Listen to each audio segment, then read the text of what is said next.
आज है 30 जून 2026 दिन मंगलवार। नमस्कार, दिल्ली न्यूज में आपका बहुत बहुत स्वागत है। चलिए देखते हैं आज की 25 फटाफट काम की और महत्वपूर्ण बड़ी खबरों को। पर इससे पहले वीडियो को लाइक करना बिल्कुल न भूलें। दिल्ली की नई ईवी पॉलिसी में रोड टैक्स माफ, इलेक्ट्रिक टू व्हीलर खरीद पर मिलेगा बड़ा फायदा। दिल्ली सरकार की नई ईवी पॉलिसी में इलेक्ट्रिक वाहन खरीदने वालों के लिए कई बड़े प्रावधान किए गए। पॉलिसी के तहत इलेक्ट्रिक वाहनों पर 100% रोड टैक्स में छूट मिलेगी। वहीं इलेक्ट्रिक टू व्हीलर खरीदने पर उपभोक्ताओं को 30,000 रुपए तक का लाभ दिया जाएगा। सरकार का उद्देश्य स्वच्छ परिवहन को बढ़ावा देना और प्रदूषण कम करना है। नई नीति में चार्जिंग इंफ्रास्ट्रक्चर के विस्तार और ईवी अपनाने को प्रोत्साहित करने पर भी जोर दिया गया। दिल्ली में बिजली की मांग ने तोड़े सभी रिकॉर्ड। बढ़ती गर्मी के बीच खपत पहुंची नए शिखर। दिल्ली में भीषण गर्मी के बीच बिजली की मांग ने अब तक के सभी रिकॉर्ड तोड़ दिए हैं। लगातार बढ़ते तापमान और उमस के कारण एयर कंडीशनर, कूलर और अन्य बिजली उपकरणों का उपयोग तेजी से बढ़ा। इसके चलते राजधानी में बिजली की खपत नए शिखर पर पहुंच गई। बिजली वितरण कंपनीज लगातार आपूर्ति बनाए रखने का दावा कर रही हैं। अधिकारियों का कहना है कि बढ़ी हुई मांग के बावजूद बिजली व्यवस्था पूरी तरह से नियंत्रण में है। दिल्ली हाईकोर्ट का बड़ा फैसला। 3 साल की बच्ची से रेप केस में आरोपी की जमानत रद्द। दिल्ली हाईकोर्ट ने जनकपुरी के एक निजी स्कूल में 3 साल की मासूम बच्ची से कथित दुष्कर्म के मामले में आरोपी 57 वर्षीय कर्मचारी की जमानत रद्द कर दी। अदालत ने मामले की गंभीरता को देखते हुए सख्त रुख अपनाया और आरोपी को राहत देने से इनकार कर दिया। हाईकोर्ट ने आदेश दिया कि आरोपी 1 जुलाई तक संबंधित पॉक्सो अदालत के समक्ष आत्मसमर्पण करे। दिल्ली एनसीआर में घर खरीदना हुआ और महंगा। प्रॉपर्टी दाम 13% बढ़े। एनरॉक की ताजा रिपोर्ट के मुताबिक दिल्ली एनसीआर के रियल एस्टेट बाजार में घर खरीदना अब और महंगा हो गया। रिपोर्ट में खुलासा हुआ कि क्षेत्र में प्रॉपर्टी की कीमतों में करीब 13% तक की बढ़ोतरी दर्ज की गई। गुरुग्राम, नोएडा, ग्रेटर नोएडा जैसे प्रमुख इलाकों में दाम तेजी से बढ़े। प्रीमियम और लग्जरी प्रोजेक्ट्स की बढ़ती मांग इस उछाल की बड़ी वजह मानी जा रही है। दिल्ली में यमुना जल समझौता। हथनीकुंड से पाइपलाइन बिछेगी, एक राज्य को मिलेगा फायदा। दिल्ली में यमुना जल को लेकर एक महत्वपूर्ण समझौता हुआ। इस योजना के तहत हथनीकुंड बैराज से पाइपलाइन बिछाकर पानी की आपूर्ति को बेहतर बनाने की तैयारी की जा रही है। इस कदम से जल प्रबंधन प्रणाली को मजबूत करने और पड़ोसी राज्यों में पानी की उपलब्धता बढ़ाने की उम्मीद जताई जा रही है। अधिकारियों के अनुसार ये परियोजना आने वाले समय में जल संकट को कम करने में अहम भूमिका निभा सकती है। फिलहाल तकनीकी और प्रशासनिक स्तर पर इसकी प्रक्रिया आगे बढ़ाई जा रही है। यूआईडीआई का बड़ा फैसला। आज के बाद एम आधार ऐप नहीं करेगा काम। आधार उपयोगकर्ताओं के लिए अहम अपडेट है। यूआईडीआई ने घोषणा की है कि 30 जून के बाद एम आधार ऐप को नए अपडेट नहीं मिलेंगे और भविष्य में इसकी सेवाएं भी धीरे धीरे बंद कर दी जाएंगी। इसकी जगह उपयोगकर्ताओं को नया आधार ऐप डाउनलोड करने की सलाह दी गई। नए ऐप में क्यूआर कोड आधारित पहचान सत्यापन जैसी आधुनिक सुविधाएं मिलेंगी। सरकार का बड़ा फैसला। पेट्रोल डीजल खरीदने पर नहीं रहेगी 200 लीटर की लिमिट। पेट्रोल और डीजल खरीदने वालों के लिए बड़ी राहत की खबर है। 1 जुलाई से सरकार प्रति व्यक्ति और प्रति वाहन 200 लीटर ईंधन खरीद की अधिकतम सीमा खत्म करने जा रही है। ये सीमा 12 जून से लागू थी, जिससे बड़े वाहन मालिकों और व्यावसायिक उपयोगकर्ताओं को दिक्कतों का सामना करना पड़ रहा था। नए नियम के बाद जरूरत के अनुसार अधिक मात्रा में पेट्रोल और डीजल खरीदा जा सकेगा। दिल्ली में बेडशीट खरीद पर सवाल। 150 की चादर 450 में 16.66 लाख यूनिट का दावा।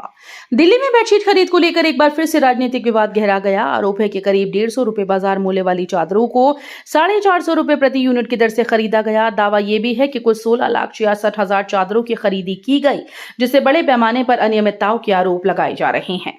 विपक्ष ने इस मुद्दे पर सरकार को घेरते हुए जांच की मांग की।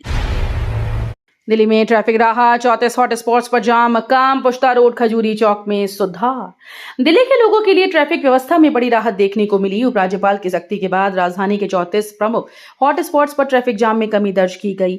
पुश्ता रोड और खजूरी चौक जैसे व्यस्त इलाकों में यातायात पहले की तुलना में काफी सुचारू हुआ। अधिकारियों के मुताबिक नए ट्रैफिक मैनेजमेंट प्लान और निगरानी बढ़ाने के कारण ये सुधार संभव हुआ। जंतर मंतर पर सीजेपी धरना 10वें दिन। सोनम वांगचुक भूख हड़ताल पर, आंदोलन तेज। दिल्ली के जंतर मंतर पर सीजेपी के धरने का आज 10वां दिन है। इसी बीच सामाजिक कार्यकर्ता सोनम वांगचुक भूख हड़ताल पर बैठ गए, जिससे आंदोलन और तेज हो गया। प्रदर्शनकारियों का कहना है कि उनकी मांगों पर सरकार को जल्द ठोस कदम उठाने चाहिए। सोनम वांगचुक ने युवाओं से अपील की है कि वे शांतिपूर्ण तरीके से अपनी आवाज उठाएं और लोकतांत्रिक तरीके से आंदोलन का समर्थन करें। उत्तम नगर बस टर्मिनल पर करोड़ों की फूड बस 7 महीने से बंद, यात्रियों को नुकसान। दिल्ली के उत्तम नगर बस टर्मिनल पर करोड़ों रुपए की लागत से लाई गई फूड बस पिछले 7 महीनों से बंद पड़ी है। यात्रियों को सुविधाएं देने के उद्देश्य से शुरू की गई इस योजना का अब तक कोई फायदा लोगों को नहीं मिल पाया। बस टर्मिनल पर खड़ी ये फूड बस धूल फांक रही है, जिससे व्यवस्था पर सवाल उठ रहे हैं। स्थानीय लोगों का कहना है कि यदि ये सुविधा शुरू हो जाती है तो यात्रियों को राहत मिलती। विनफास्ट भारत में लाएगी Viper electric scooter, design patent file कर बढ़ाई हलचल। वियतनाम की इलेक्ट्रिक वाहन कंपनी विनफास्ट अब भारतीय बाजार में बड़ा कदम रखने जा रही है। कंपनी ने अपने नए वाइपर इलेक्ट्रिक स्कूटर का डिजाइन पेटेंट फाइल कर दिया है, जिससे इसके जल्द ही लॉन्च होने की अटकलें तेज हो गई। माना जा रहा है कि ये स्कूटर आधुनिक फीचर्स और लंबी रेंज के साथ आएगा। भारत में बढ़ते इलेक्ट्रिक 2 व्हीलर बाजार को देखते हुए कंपनी की एंट्री काफी अहम मानी जा रही है। कमीशनखोरी के जाल में फंसा राजधानी का स्वास्थ्य विभाग, 100 डॉक्टर रडार पर, जांच जारी। राजधानी के स्वास्थ्य विभाग में कमीशनखोरी और अनियमितताओं के आरोपों को लेकर बड़ा मामला सामने आया। शुरुआती जांच में करीब 100 डॉक्टर्स की भूमिका रडार पर बताई जा रही है। आरोप है कि कुछ प्रक्रियाओं में आर्थिक लाभ के लिए नियमों की अनदेखी की गई। मामले के उजागर होने के बाद विभाग में हड़कंप मच गया। प्रशासन ने जांच तेज कर दी और संबंधित रिकॉर्ड खंगाले जा रहे हैं। दिल्ली में ट्रैफिक चालानों के लिए 5 जुलाई से स्पेशल वीकेंड कोर्ट शुरू। दिल्ली वासियों के लिए राहत की खबर है। ट्रैफिक चालानों के निपटारे के लिए 5 जुलाई से स्पेशल वीकेंड कोर्ट शुरू किए जा रहे हैं। इन अदालतों का उद्देश्य लंबित चालानों को तेजी से निपटाना और लोगों को, आम नागरिकों को कार्य दिवस में अदालत जाने की परेशानी से राहत मिलेगी। वीकेंड पर चलने वाली इन कोर्ट्स में मामलों की सुनवाई तेज गति से होगी। सीबीएसई की 3 भाषा नीति साफ, 7वीं से 10वीं तक पढ़नी होगी 3 भाषाएं। सीबीएसई ने 3 भाषा नीति को लेकर चल रहे कंफ्यूजन को दूर कर दिया है। नई व्यवस्था के तहत कक्षा 7 से 10वीं तक के छात्रों को अब 3 भाषाएं पढ़नी होंगी। इनमें एक भाषा का भारतीय या क्षेत्रीय भाषा होना अनिवार्य रहेगा। बोर्ड का कहना है कि इस कदम का उद्देश्य छात्रों की भाषाई क्षमता को मजबूत करना और बहुभाषी शिक्षा को बढ़ावा देना है। स्कूल्स को स्पष्ट निर्देश दिए गए कि वे पाठ्यक्रम में संतुलन बनाए रखें। डीयू में यूजी के लिए 41,000 से ज्यादा आवेदन, पीजी में 9,675 का एडमिशन पक्का। दिल्ली विश्वविद्यालय में दाखिले को लेकर बड़ी संख्या में छात्रों ने आवेदन किया है। यूजी कोर्सेज के लिए अब तक 41,000 से ज्यादा आवेदन प्राप्त हुए हैं, जबकि पीजी स्तर पर 9,675 छात्रों का एडमिशन पक्का हो चुका है। विश्वविद्यालय प्रशासन के अनुसार दाखिला प्रक्रिया को पारदर्शी और डिजिटल माध्यम से तेजी से आगे बढ़ाया जा रहा है। 90% स्वदेशी तकनीक से बनी नमो भारत रेल आत्मनिर्भर भारत की नई बनी पहचान और मिसाल। सेमी हाई स्पीड नमो भारत रेल देश की आत्मनिर्भरता का बड़ा उदाहरण बनकर सामने आई। अधिकारियों के अनुसार इस ट्रेन में इस्तेमाल किए गए करीब 90% उपकरण स्वदेशी हैं। आधुनिक तकनीक से लैस ये रेल तेज, सुरक्षित और यात्रियों के लिए अधिक आरामदायक सफर का अनुभव देती है। मेक इन इंडिया और आत्मनिर्भर भारत अभियान को मजबूत करने की दिशा में इसे बड़ी उपलब्धि माना जा रहा है। विशेषज्ञों का कहना है कि स्वदेशी निर्माण से लागत कम होगी। डीएनडी फ्लाईओवर से यमुना में कूदा शख्स, गोताखोरों की टीम तलाश में जुटी। दिल्ली नोएडा को जोड़ने वाले डीएनडी फ्लाईओवर से एक व्यक्ति की यमुना नदी में कूदने की खबर सामने आई। घटना की सूचना मिलते ही पुलिस, दमकल, गोताखोरों की टीम मौके पर पहुंची। नदी में व्यक्ति की तलाश के लिए व्यापक सर्च ऑपरेशन चलाया जा रहा है। फिलहाल उसकी पहचान और कूदने के कारणों की आधिकारिक पुष्टि नहीं हो पाई है।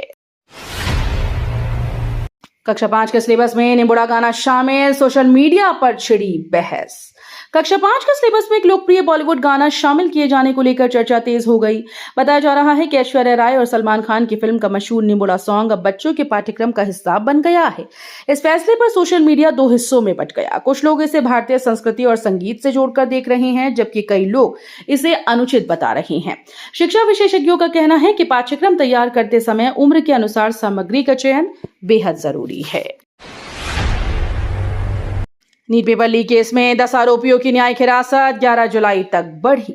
दिल्ली के राउज एवेन्यू कोर्ट में नीट पेपर लीक मामले की सुनवाई हुई। अदालत ने इस केस में शामिल 10 आरोपियों की न्यायिक हिरासत को 11 जुलाई तक बढ़ा दिया। ये मामला देश भर में चर्चा का विषय बना हुआ है, जिससे परीक्षा की पारदर्शिता और सुरक्षा व्यवस्था पर गंभीर सवाल उठे। जांच एजेंसीज लगातार आरोपियों से पूछताछ और डिजिटल साक्ष्यों की जांच कर रही हैं। डीयू के 657 लॉ छात्रों को सुप्रीम कोर्ट और दिल्ली हाई कोर्ट में 1 जुलाई से इंटर्नशिप मिलेगी। दिल्ली विश्वविद्यालय के 657 लॉ छात्रों को 1 जुलाई से supreme court, Delhi high court और जिला अदालतों में इंटर्नशिप का अवसर मिलेगा। ये मौका doctor BR Ambedkar law internship 5.0 कार्यक्रम के तहत दिया जा रहा है। इस वर्ष 964 आवेदनों में से इंटरव्यू के आधार पर छात्रों का चयन किया गया। इंटर्नशिप के दौरान छात्र वरिष्ठ अधिवक्ताओं के मार्गदर्शन में case research, legal drafting, court की कार्यप्रणाली और न्यायिक प्रक्रियाओं का व्यवहारिक अनुभव प्राप्त करेंगे। दिल्ली में 27 लाख इमारतों का सर्वे, सिर्फ 19 खतरनाक मिली, रिपोर्ट पर उठे सवाल। दिल्ली में किए गए व्यापक सर्वेक्षण में 27 लाख से अधिक इमारतों का निरीक्षण किया गया, जिसमें से केवल 19 को खतरनाक श्रेणी में रखा गया। सर्वे रिपोर्ट सामने आने के बाद भाजपा ने इसकी विश्वसनीयता और प्रक्रिया पर सवाल उठाए। पार्टी का कहना है कि इतने बड़े सर्वे में केवल 19 इमारतों का खतरनाक पाया जाना वास्तविक स्थिति से मेल नहीं खाता। वहीं संबंधित विभाग ने सर्वे को निर्धारित मानकों के अनुसार किया गया बताते हुए रिपोर्ट को सही ठहराया। वेनेजुएला में भूकंप से 1450 की मौत, राहत और बचाव अभियान तेजी से जारी। वेनेजुएला में आए भीषण भूकंप से मरने वालों की संख्या बढ़कर 1450 पहुंच गई। भारी तबाही के बीच कई इलाके मलबे में तब्दील हो गए, जहां राहत और बचाव कार्य युद्ध स्तर पर जारी है। बचाव दल लगातार मलबे में फंसे लोगों की तलाश कर रहे हैं, जबकि घायलों को नजदीकी अस्पताल में भर्ती कराया जा रहा है। प्रशासन ने आपात स्थिति घोषित कर दी और अंतर्राष्ट्रीय मदद भी मांगी गई। दिल्ली में SIR प्रक्रिया शुरू, BLO घर घर जाकर मतदाता फॉर्म करेंगे वितरण। दिल्ली में आज से SIR यानी मतदाता सूची पुनरीक्षण प्रक्रिया शुरू होने जा रही है। इस अभियान के तहत बूथ लेवल अधिकारी यानी BLO घर घर जाकर मतदाताओं को फॉर्म वितरित करेंगे। इसका उद्देश्य मतदाता सूची को अपडेट करना, नए नाम जोड़ना और गलत या दोहराए गए नामों को हटाना है। प्रशासन ने लोगों से अपील की है कि वे सही जानकारी भरकर BLO का सहयोग करें। इस प्रक्रिया से चुनावी सूची को अधिक पारदर्शी और सटीक बनाने में मदद मिलेगी। अब देश भर के छात्र पढ़ेंगे छत्रपति शिवाजी महाराज का विस्तृत इतिहास और शौर्य गाथा। देश भर के छात्रों के लिए एक बड़ा शैक्षणिक बदलाव सामने आया है। महाराष्ट्र सरकार की पहल के बाद अब CBSE पाठ्यक्रम में छत्रपति शिवाजी महाराज के जीवन, शौर्य और सुशासन पर आधारित अध्याय को विस्तार दिया गया। पहले ये विषय संक्षेप में पढ़ाया जाता था, लेकिन अब इसे बढ़ाकर 22 पन्नों का कर दिया गया। नई सामग्री में शिवाजी महाराज के साहस, प्रशासनिक कौशल, सैन्य रणनीति और ऐतिहासिक योगदान का विस्तृत वर्णन शामिल है। तो ये थी आज की बड़ी खबरें। रोजाना ऐसे ही सबसे पहले अपडेट पाने के लिए चैनल को सब्सक्राइब करना बिल्कुल न भूलें। धन्यवाद।